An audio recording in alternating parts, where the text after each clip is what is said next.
Mister Rajesh, defence தரப்புல உங்க சாட்சிகளை விசாரிக்கலாம். Yes your honour. எனது முதல் சாட்சியாக மெர்சி ஹோம் தலைமை ஆசிரியை மிஸ் லூசியை விசாரிக்க விரும்புகிறேன். Yes, permission granted.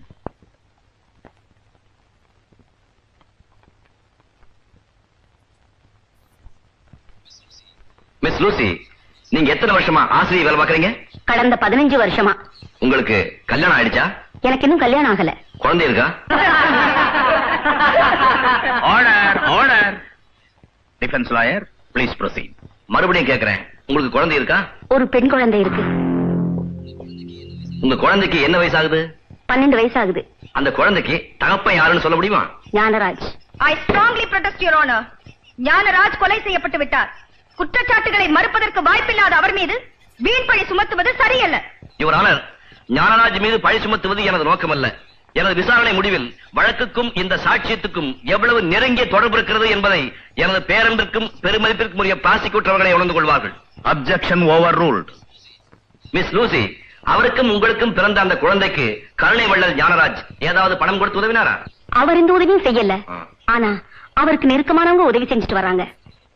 யார் அந்த நெருக்கமான நபர்? அவர் மனைவி மைதிலி ஞானராஜ். மிஸ்ஸஸ் மைதிலி ஞானராஜ் உங்களுக்கு பணம் கொடுத்து உதவ காரணம்? அவங்க புருஷன் எனக்கு செஞ்ச கொடுமைக்கு பிராயச்சித்தமா இந்த உதவி செஞ்சுட்டு வராங்க. Thank you miss Lucy. That's all your honour. Prosecutor defence சாட்சியை குறுக்கு விசாரணை செய்யலாம். யுவர் ஆனர், இந்த சாட்சியை விசாரிக்க நான் விரும்பவில்லை. யுவர் ஆனர், ப்ராசிக்யூஷன் தரப்பு சாட்சியான மிஸ்ஸஸ் ஞானராஜை மறுபடியும் விசாரிக்க விரும்புகிறேன். Yes, proceed. அம்மா, மறுபடியும் உங்களை கூண்டில் ஏற்றி விசாரிக்கிறதுக்கு என்ன மன்னிக்கணும். பணக்கார குடும்பத்துல பொண்ணா பிறந்துட்டாலே தாலி கட்டின புருஷனை கூலிக்கார மாதிரியும் வேலைக்கார மாதிரி நடத்துற திமிர் பிடிச்ச பொம்பளைங்க தான் இங்க நிறைய பேர் இருக்காங்க. அவங்க மத்தியில புருஷன் மனசால தனக்கு துரோகம் பண்றாருன்னு தெரிஞ்சிருந்தும் அவர் பேரு கிடக்கூடாதுன்னு சிரிச்ச முகத்தோட அந்த சித்திரவதையை சகிச்சிட்டு வாழ்ந்துருக்கீங்களே, அந்த பண்புக்கு நான் தலை வணங்குறேன். ஆமா, மிஸ் லூசி உங்க கணவரை பத்தி சொன்னது உண்மைதானே? உண்மைதான். லூசிக்கு நீங்க பண உதவி செஞ்சுட்டு வர்றது உண்மைதானே? முற்றிலும் உண்மை. கடைசி ஒரு கேள்வி. முதல் நாள் விசாரணையில் உங்கள் கணவர் உங்களை தவிர வேறு எந்த பெண்ணையுமே ஏறெடுத்து பார்க்காத உத்தமர் என்று சொன்னீர்களே, அது பொய்தானே? ஆமா, பொய்தான். Thank you madam. யுவர் ஆனர், அடுத்து இன்ஸ்பெக்டர் மகேந்திராவை விசாரிக்க எனக்கு அனுமதி அளிக்க வேண்டுகிறேன். Yes, permission granted. Mister Mahendra, 18 வருஷமா நீங்க போலீஸ் இலாக்காவில் வேலை பார்க்கறீங்க இல்லையா? Yes sir. ஞானராஜ் சிபாரிசுல தான் உங்களுக்கு சப் இன்ஸ்பெக்டர் வேலை கிடைச்சதுன்னு நான் சொல்றேன். இல்ல, என்னுடைய தகுதிக்கும் திறமைக்கும் அந்த வேலை கிடைச்சது. அவரோட செல்வாக்குல தான் இதே ஊர்ல 8 வருஷமா சப் இன்ஸ்பெக்டர் வேலை பார்த்தீங்கன்னு நான் சொல்றேன். நிச்சயமா இல்ல. அவரோட சிபாரிசுல தான் உங்களுக்கு இன்ஸ்பெக்டர் பதவி உயர்வே கிடைச்சதுன்னு நான் சொல்றேன். Am I correct? என்னுடைய பதவி உயர்வுக்கு காரணம் ஞானராஜ் இல்ல, என்னுடைய நேர்மையும் உழைப்பும் தான். ரொம்ப நாளா உங்களுக்கு ஞானராஜ தெரியும். அவரை பத்தி என்ன நினைக்கிறீங்க? அவர் ஒரு நல்ல மனிதர். That's all. அந்த நல்ல மனிதரோட நீங்க நெருக்கமான தொடர்பு வச்சிருந்தது உண்டா? சில பொது நிகழ்ச்சிகளில் சந்தித்துக் கொண்டதை தவிர அவருடன் வேறு நெருக்கமான உறவு வைத்துக் கொண்டதில்லை. ஐ see. உங்க மகனுக்கு என்ன பேர் வச்சிருக்கீங்க? ஞானராஜ். உங்க பையனுக்கு ஞானராஜன் பேர் வச்சு அவருக்கு ஆராதனையே பண்ணிருக்கீங்க. பட் அவருக்கு உங்களுக்கு நெருக்கம் இல்லைன்னு சொல்றீங்க. It looks funny. I object your honor. அவர் பிள்ளைக்கு அவருக்கு பிடித்தமான ஒரு பேரை வச்சிருக்காரு. அதுக்காக அந்த பேர் உள்ளவங்க எல்லாம் அவருக்கு பிடிக்கணுங்கிற அவசியம் இல்ல. Objection upheld. Defense lawyer must avoid such irrelevant questions. Yes, your honor. Mister Mahendra, இந்த ஊர்ல நீங்க சப் இன்ஸ்பெக்டரா இருந்தப்ப தானே மேல் டீச்சர் தற்கொலை பண்ணிட்டாங்க? ஆமா. அப்போ அந்த தற்கொலையும் நீங்க தானே விசாரணை பண்ணிருப்பீங்க? நேச்சுரலி. மேரியின் சடலத்தை போஸ்ட்மார்ட்டத்துக்கு அனுப்புறீங்களா? இல்ல. ஏன் அனுப்பல? பஞ்சாயத்தார் அதை தற்கொலை முடிவு பண்ணதுனால போஸ்ட்மார்ட்டத்துக்கு அனுப்ப வேண்டிய அவசியமே ஏற்படல. அந்த பஞ்சாயத்துக்கு தலைவர் யார்? மிஸ்டர் ஞானராஜ். Very good. தீபாவின் தாயார் தற்கொலை பண்ணிக்கல, ஞானராஜால் கொலை செய்யப்பட்டார்னு உங்ககிட்ட யாருமே சொல்லலையா? சொல்லல. மேரியின் மர்மச்சாவை பத்தி மறு விசாரணை செய்யணும்னு உங்ககிட்ட யாருமே கேட்கலையா? கேட்கல. நீங்க சந்தேகப்படுற மாதிரி ஊர்ல அப்படி ஒரு வதந்தியே கிளம்பலையா? கிளம்பல. லுக் மிஸ்டர் மகேந்திரா, நீங்க பொய் சொல்றீங்க நிரூபிக்கிறதுக்கு எங்கிட்ட சாட்சிகள் இருக்கு. அப்படி நானா நிரூபிச்சுட்டா பொய் சாட்சி சொன்ன குற்றத்துக்கும் போலீஸ் ஆபீசரா இருந்துகிட்டே நீதிக்கு இடையூறான என்ன குற்றத்துக்கு ஆளாயிடுவீங்க. Come on, come out with the truth. Mary கொலைதான் செய்யப்பட்டாங்கிற வதந்தி ஊர்ல கிளம்பினதும் உண்மைதான். அந்த வதந்தியை கேட்டதுக்கு அப்புறம் ஏதாவது நடவடிக்கை எடுத்தீங்களா? எடுக்கல. ஏன் எடுக்கல? அதுக்கு முன்னாலேயே புதைச்சிட்டோம். எதை புதைச்சிட்டீங்க? உண்மைகளையா? இல்ல, மேரியோட சடலத்தை. சோ மேரியின் மரணம் தீர விசாரிக்கப்படலங்கிறதா உண்மை இல்லையா? வந்து வந்து ப்ளீஸ் கம் அவுட். இருக்கலாம். நீங்க இறங்கலாம். That's all your honour. Your next witness mister Rajesh. Father Michael. Father, எத்தனை வருஷமா இந்த ஊர்ல இருக்கீங்க?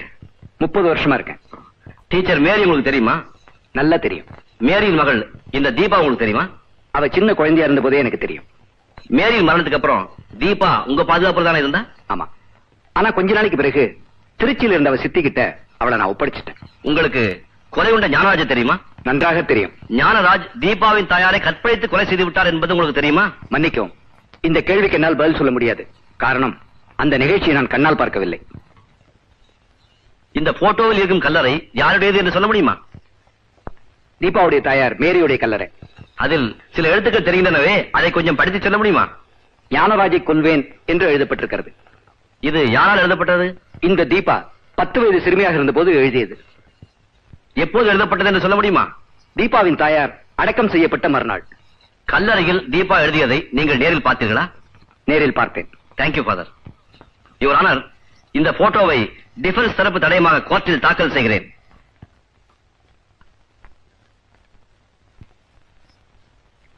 ப்ராசிக்யூட்டர், ஃபாதர் மைக்கேலை நீங்கள் குறுக்கு விசாரணை செய்யலாம். யுவர் ஆனர், ஃபாதர் மைக்கேலை குறுக்கு விசாரணை செய்ய நான் விரும்பவில்லை. ஏனென்றால் நாம் நடத்த வேண்டிய வழக்கு தீபா ஞானராஜை சுட்டுக் கொன்ற கொலை வழக்கு. ஆனால் இங்கு நடந்து கொண்டிருப்பதோ ஞானராஜ் தீபாவின் தாயாரை கொன்றார் என்ற வழக்கு. இது முற்றிலும் கோர்ட்டின் விதிமுறைகளுக்கு புறம்பானது. வழக்கை மீண்டும் திசை திருப்ப வேண்டாம் என்று எதிர்த்தரப்பு வக்கீலை கேட்டுக்கொள்கிறேன். யுவர் ஆனர், இந்த குற்றச்சாட்டை மறுக்கிறேன். எந்த கொலை வழக்கிலும் தீர்க்கமான முடிவெடுத்து தீர்ப்பு எழுதுவதற்கு முன்பு அந்த கொலைக்கான காரண காரியங்கள் என்ன என்பதையும் அது சம்பந்தப்பட்ட சகலவிதமான சந்தர்ப்ப சூழ்நிலைகளையும் கொலையாளியின் நடத்தையையும் தீர விசாரிப்பதே நீதிமன்றத்தின் விதிமுறை என்பதை அரசாங்க தரப்பு வக்கீலுக்கு நினைவுபடுத்த விரும்புகிறேன். மிஸ்டர் ராஜேஷ், உங்கள் விளக்கங்களை இந்த கோர்ட் ஏற்றுக்கொள்கிறது. உங்கள் தரப்பில் இன்னும் ஏதாவது சாட்சிகளை விசாரிக்க வேண்டுமா? யுவர் ஆனர், கடைசியாக இந்த வழக்குக்கு மிக முக்கியமான இன்னும் 2 சாட்சிகளை விசாரிப்பதற்கு அனுமதி அளிக்க வேண்டுகிறேன். நல்லது. கிறிஸ்துமஸ் விடுமுறைக்கு பின் உங்கள் சாட்சிகளை விசாரிக்கலாம். இத்துடன் கோர்ட் கலைகிறது. கான்ஸ்டபிள், என் லாயர் கிட்ட கொஞ்சம் பேசிட்டு வந்துடுறேன். சரி, தேங்க்ஸ். மிஸ்டர் ராஜேஷ், என்ன தீபா? இதை கொஞ்சம் படிச்சு பாருங்க. நான் வர்றேன்.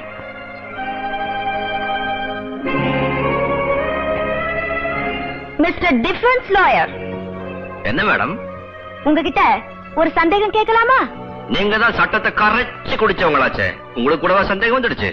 எனக்கு வந்திருக்கிற சந்தேகம் சட்டத்துல இல்ல, உங்க நடத்தையில. ஏன், நல்லா தானே நடக்கிறேன். இல்ல, நல்லா நட்டிக்கிறீங்க. பச்சையாவே கேக்குறேன், தீபா உங்க கட்சிக்காரியா இல்ல காதலியா? நீங்க நினைக்கிற மாதிரி அவ என் காதலி இல்ல. பின்ன யாரு? என் கண்மணி. நவ் டிஃபென்ஸ் லாயர், உங்கள் சாட்சிகளை நீங்கள் விசாரணை செய்யலாம். என் தரப்பில் விசாரிக்க இன்னும் 2 சாட்சிகள் இருக்கிறார்கள். முதலில் ஞானராஜின் டிரைவர் சபாஷினை விசாரிக்க அனுமதிக்க வேண்டுகிறேன். Yes, permission granted. சபாஷியன், என்ன தொழில் செய்தீங்க? 20 வருஷமா ஞானராஜ் கிட்ட டிரைவரா இருந்தேன். ஞானராஜ் செஞ்ச அக்கிரமங்களுக்கெல்லாம் நீங்கள் உடந்தையா இருந்தீங்கன்னு சொல்றேன், உண்மைதானே? நீங்க சொல்றது உண்மைதான். தீபாவை உங்களுக்கு தெரியுமா? 10 வயசு பொண்ணா இருந்தப்போ பாத்திருக்கேன். அப்படின்னா தீபாவின் தாயார் மேரியும் உங்களுக்கு தெரிஞ்சிருக்குன்னு நினைக்கிறேன். நல்லா தெரியும். 14 வருடங்களுக்கு முன்னால் மேரி தற்கொலை செய்து கொண்டாள் என்று போலீஸ் தரப்பில் சொல்லப்பட்டது. அது கொலையா தற்கொலையா? தற்கொலை இல்ல, கொலைதான். உங்களுக்கு எப்படி தெரியும்? மேரி கொலை செய்யப்பட்டதை என் கண்ணால பார்த்தேன். அப்படி என்றால் மேரியை கொலை செய்தது யார்? என் முதலாளி ஞானராஜ். மேரியை ஞானராஜ் எப்படி கொலை செய்தார் என்பதை தயவு செய்து கோர்ட்டுக்கு விளக்கி சொல்லுங்கள். சொல்றேன். ஏமா துணி எல்லாத்தையும் பெட்டியில எடுத்து வைக்கிற? நாம 2 பேரும் இந்த ஊரை விட்டே போறோமா? எந்த ஊருக்குமா போறோம்? திருச்சியில இருக்க உன் சித்தி வீட்டுக்கு. ஏமா இந்த ஊர் உனக்கு பிடிக்கலையா? இந்த ஊர் எனக்கு பிடிச்சிருக்கு. இந்த ஊர்ல ஞானராஜன் ஒரு கெட்டவன் இருக்கான், அவனை தான் எனக்கு பிடிக்கல. அவன் கண்ணுல நான் பட்டுட்டேன். இனிமே நம்ம 2 பேரையும் இந்த ஊர்ல அவன் நிம்மதியா வாழ விட மாட்டான். அதான் இந்த ஊரை விட்டே போறோம். செபாஸ்டியன் முதலாளி, மேரி சொன்னதை கேட்டியா? கேட்ட முதலாளி. இந்த ஊர்ல இருக்கிற அநாத குழந்தைகளுக்கு எத்தனை பள்ளிக்கூடம் கட்டியிருக்கேன்.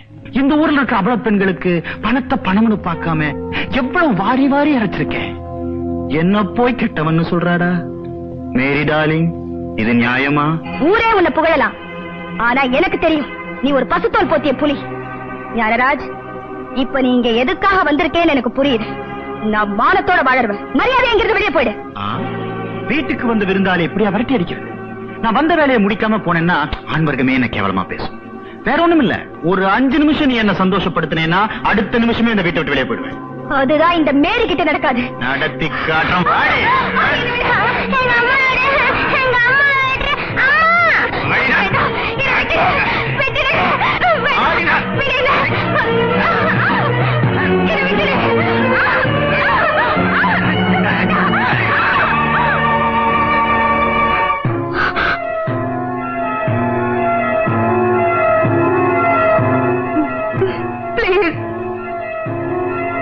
என்ன விட்டுடு.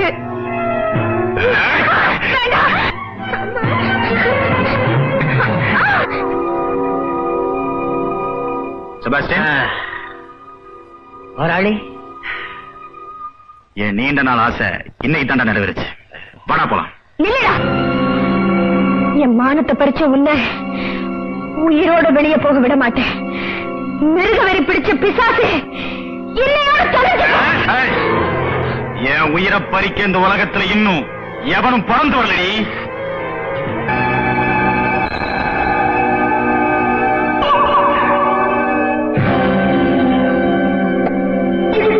மயக்கம் போட்டு விழுந்தாளா?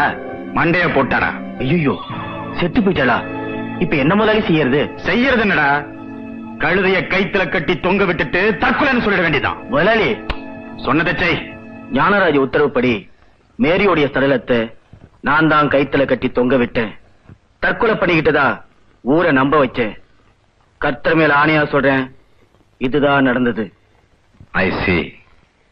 I request the court to note down this point.